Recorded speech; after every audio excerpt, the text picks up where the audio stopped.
TTD మాజీ ప్రధాన అర్చకులు రమణ దీక్షితులు గారికి ఇప్పుడు జగన్మోహన్ రెడ్డి సర్కార్ భయం పట్టుకుందా? ఈవోపై ఆరోపణలు చేసినటువంటి వీడియో ఇప్పుడు సోషల్ మీడియాలో వైరల్ అయిన నేపథ్యంలో జగన్మోహన్ రెడ్డి సర్కారు ఆయన్ని అరెస్ట్ చేస్తుందని రమణ దీక్షితులు భావించారా? అందులో భాగంగానే ఆయన హైకోర్టుని ఆశ్రయించి పిటిషన్ వేశారా అంటే అవుననే సమాధానం ఇస్తున్నారు కొంతమంది రాజకీయ విశ్లేషకులు. ఇక ఇదే అంశానికి సంబంధించి మనతో మాట్లాడేందుకు టీడీపీ అధికార ప్రతినిధి సూర్యదేవర్ లత గారు మనతో ఉన్నారు. లత గారితో మాట్లాడదాం. లత గారు నమస్తే అండి. నమస్తే.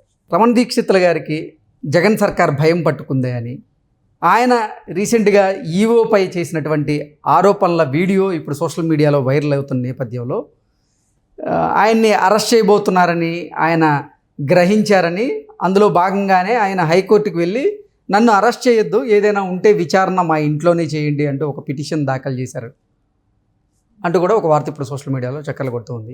ఏంటి, నిజంగానే భయపడే రమణ దీక్షితులు గారు హైకోర్టులో ఆ పిటిషన్ దాఖలు చేశారా, లేదంటే ఆయన అసలు అరెస్ట్ చేయడం ఆపడం కోసమే హైకోర్టులో ఇటువంటి పిటిషన్ వేశారా అంటే ఏం చెప్తారు? రమణ దీక్షితులు గారు మనం ఎప్పుడు సెన్సేషనల్ పర్సన్గానే గుర్తుపెట్టుకోవాల్సిన అవసరం ఉంది. ఎందుకంటే గత ప్రభుత్వం తెలుగుదేశం ఉన్నప్పుడు ఆయన నారా చంద్రబాబు నాయుడు గారి మీద పింక్ డైమండ్ అని చెప్పి తీసుకెళ్ళిపోయారు. తిరుమల నుంచి వాళ్ళ ఇంట్లో ఉంది అని చెప్పాడు. అంటే పింక్ డైమండ్ మాయమైపోయింది, అది అసత్యమైన ప్రచారం చేశాడు ఆ రోజుల్లో అతను. తర్వాత అక్కడ తవ్వకాలు జరుగుతున్నాయి, నిధుల కోసం నిక్షేపాలు దొరుకుతాయని అని చెప్పి అన్నాడు. అది ఎంతవరకు కరెక్ట్ అనేది దేవుడు అనేది రిటర్న్ చూపెట్టాడు. ఈరోజు నారా చంద్రబాబు నాయుడు గారికి అపారమైన వెంకటేశ్వర స్వామి అంటే ఆయనకి భక్తి, గౌరవం. అంటే అక్కడ నుంచి ఒక్క రూపాయి కూడా మిస్ అవ్వకూడదు. టీటీడీ బోర్డు ఎలా ఉండేదంటే తెలుగుదేశం పీరియడ్లో అక్కడ అన్ని కైంకర్యాలే కానివ్వండి, పూజలు కానివ్వండి, వెళ్ళిన భక్తులకే కానివ్వండి, అక్కడ క్లీనింగే కానివ్వండి, కొండ పరిసర ప్రాంతాలే కానివ్వండి, కొండ మీదే కానివ్వండి, మద్యం కానివ్వండి, మాంసం ఇట్లాంటివి కూడా ఏమీ వెళ్ళేది కాదు. అంత క్లీన్గా కానీ గ్రీన్ కానీ అంత బాగా ఉండేది. కొండ మీద చాలా బాగా పూజలు కానివ్వండి, భక్తులకు వెళ్ళిన వాళ్ళందరూ సాటిస్ఫాక్షన్గా ఫీల్ అయ్యేవాళ్ళు. ఎందుకంటే ప్రతి చోట కూడా ఒక పద్ధతి ప్రకారం ఒక క్యూ లైనే కానివ్వండి అన్నీ ఉండేది. సో ఈరోజు ఇప్పుడు ఎలా ఉందంటే అరాచకం, పోలీసులు కూడా ప్రజల్ని వచ్చే భక్తులని భయపెట్టేటట్టు తయారైపోయింది తిరుమల దేవస్థానం. ఎలా అంటే ఈవో మీద ఈరోజు ఈయన కంప్లైంట్ ఇచ్చాడు ధర్మారెడ్డి మీద.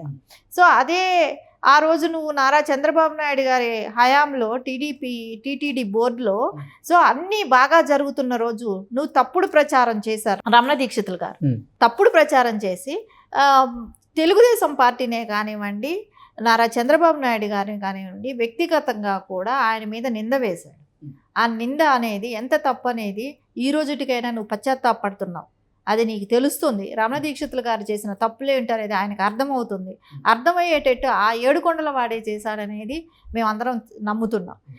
ఏ రోజైతే నువ్వు అక్కడ జరుగుతున్న తర్వాత తెలుగుదేశం పార్టీ వచ్చిన తర్వాత వరకు అంతా నీట్గా ఉన్నది. వన్స్ వైసీపీ గవర్నమెంట్ వచ్చిన తర్వాత అక్కడ మత ప్రచారం పెరిగింది. సో అన్య మతస్థులకి ఉద్యోగాలు ఇవ్వటం కానివ్వండి, అక్కడ మెట్లు దారిలో వెళ్ళే చోట ప్రతి చోట కరపత్రాలు పంచటం కానివ్వండి, టీటీడీ పైన దేవస్థానం టికెట్ల మీద మత ప్రచారాలు చేయటం కానివ్వండి, పాంప్లెట్స్ పంచటం కానివ్వండి, మద్యము, మాంసం అన్నీ పైకి వెళ్ళటం కానివ్వండి, అక్కడ జరిగే కైంకర్యాలలో లోపం జరగటమే కానివ్వండి, అక్కడ నగలు కానీ నగలు మిస్సింగ్ అవుతున్నాయి. నగలు ఇంకా ధనము అన్ని రకాల ఇప్పుడు పూజలకి కట్టే డబ్బులే కానివ్వండి, అన్నదాన ట్రస్ట్లకి ఇచ్చే డబ్బులే కానివ్వండి, అన్నీ కూడా జగన్ ప్రభుత్వం దోచుకోవటానికి స్టార్ట్ చేసింది. ఆఖరికి నగలు కూడా తాకట్టు పెట్టేసే స్థితికి వచ్చేసారు. దేవుడి నగలు కూడా తాకట్టుకి వెళ్ళిపోయాయి. అలాంటి దుస్థితికి తీసుకొచ్చారు. సో అవన్నీ జరిగినప్పుడు కూడా ఖండించని రమణ దీక్షితులు గారు ఈరోజు ఇప్పుడు ఎందుకు ఖండించారు అంటే మీకు ఇవ్వాల్సిన ఇంపార్టెంట్ మీకు ఇవ్వలేదనే దాని మూలాన మీకు ఇంపార్టెంట్ లేకపోతే మీకు గుర్తొచ్చిందా ఇవన్నీ? సో దేవుడి దగ్గర ఆయన్ని నమ్ముకొని ఆయన కోసం నువ్వు పనిచేస్తున్నాను అన్నప్పుడు ఆయనకి జరుగుతున్న లోపాల గురించి వేలెత్తి చూపాలనేది అప్పుడు నీకు అనిపించలేదా? ఫ్రమ్ ద బిగినింగ్ నుంచి వైసీపీ గవర్నమెంట్ వచ్చిన దగ్గర నుంచి అన్యమతం ప్రచారం అనేది కొండ మీద జరుగుతుంది. ఆ రోజు నువ్వు నోరెత్తి మాట్లాడలేదే. స్టిల్ ఈ రోజు కూడా ఆ మాట బయట పెట్టట్లేదు. ఉమ్. అంటే నువ్వు తప్పు, నువ్వు దొంగలాగా నువ్వు ఆ రోజు చెయ్యని తప్పుకి బాబు గారి మీద నిందేస్తే ఈరోజు నీ పరిస్థితి ఏమైంది? దేవుడి దగ్గర పనిచేస్తూ ఆ దేవుడికి ద్రోహం చేయాలన్నప్పుడు దేవుడు ఊరుకుంటాడా? నువ్వు చేసిన పాపాలన్నీ బయట పెడతాడు. అదే ఈరోజు జరిగింది. అది తప్పకుండా ఆయన అనుభవించాల్సిన అవసరం ఉంది. సో కోర్టు మెట్లు ఎక్కినా ఎక్కడికి వెళ్ళినా ఆరోగ్యరీత్యా ఏదో ఒకటి ప్రాబ్లం చూపెట్టుకుంటారు, చేసుకుంటారు. సో ఆయన మీద అరెస్ట్ చేయాల్సి వస్తే అరెస్ట్ కూడా చేయడానికి వెనకాడు జగన్మోహన్ రెడ్డి. ఎలాంటి వ్యక్తి అనేది మనం అందరం చూసాం. ఆయనకి ఒక వయసు రీత్యా పెద్దవాళ్ళనే కానివ్వండి, ఆయన పూజ కోసం నిత్యం భగవంతుని సేవలో ఉంటాడనేది కానీ అలాంటివి ఏమీ ఆలోచించడు. ఆయనకి అరెస్ట్ చేయాలనిపిస్తే తప్పకుండా ఈయన జైలుకి వెళ్ళినా కూడా ఆశ్చర్యపోవాల్సిన అవసరం లేదు. సో ఓవరాల్గా అంటే అసలు ఇప్పుడు రమణదీప్ శీతల్ గారు ఆ ఈఓపై చేసినటువంటి ఆరోపణల వీడియో ఇప్పుడు బయటపడిన నేపథ్యంలో ఈ జగన్ సర్కారు ఆయన అరెస్ట్ చేస్తుందని ఆయన భావించారా? భయపడుతున్నారా? తప్పకుండా భయపడబట్టే హైకోర్టు వరకు వెళ్ళాడు. ఆ హైకోర్టు వరకు వెళ్ళినా సో లీగల్గా ఏదైనా కొద్ది రోజుల వరకు ఆయన ఉపశమనం పొందొచ్చు. సో మళ్ళీ అది కోర్టు ద్వారా ఆర్డర్స్ వచ్చిన తర్వాత ఆయన బట్ మేబీ దీనిలో నుంచి ఇక్కడ నుంచే కూడా నేను ఇంటి దగ్గర నుంచే వాళ్ళకి ఏం కావాలి, ఎలాంటి సమాధానాలు కావాలన్నా నేను ఇస్తానని చెప్పి కోర్టులో అప్లై చేసుకున్నాడు. కాబట్టి డెఫినెట్గా అలాంటి ఆ సౌకర్యం కూడా రావచ్చేమో. కానీ అరెస్ట్ చేయాలనుకున్న మూర్ఖంగా జగన్మోహన్ రెడ్డి అరెస్ట్ కూడా చేయొచ్చు, ఏదైనా జరగచ్చు. కాబట్టి మనం ఏదైనా మనం చూడాల్సిందే. కానీ చేసిన తప్పులు ఎక్కడికి పోవు. అది తప్పకుండా వాళ్ళ కన్ను వాళ్ళకి చేతికి వాళ్ళకే పొడిపించుకున్నట్టు దేవుడు తప్పకుండా ఆయనకు ఆ శిక్ష వేశాడు. అది ఆయన జీవితాంతం పశ్చాత్తాపడినా పోయే మరకైతే కాదు రమణ దీక్షిత్.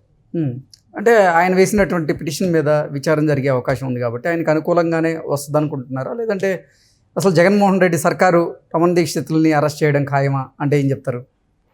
ఆయనకు అనుకూలంగా వస్తుంది అనేది ఆ రోజు ఆ బెంచ్ మీద ఉన్న జడ్జిని బట్టి.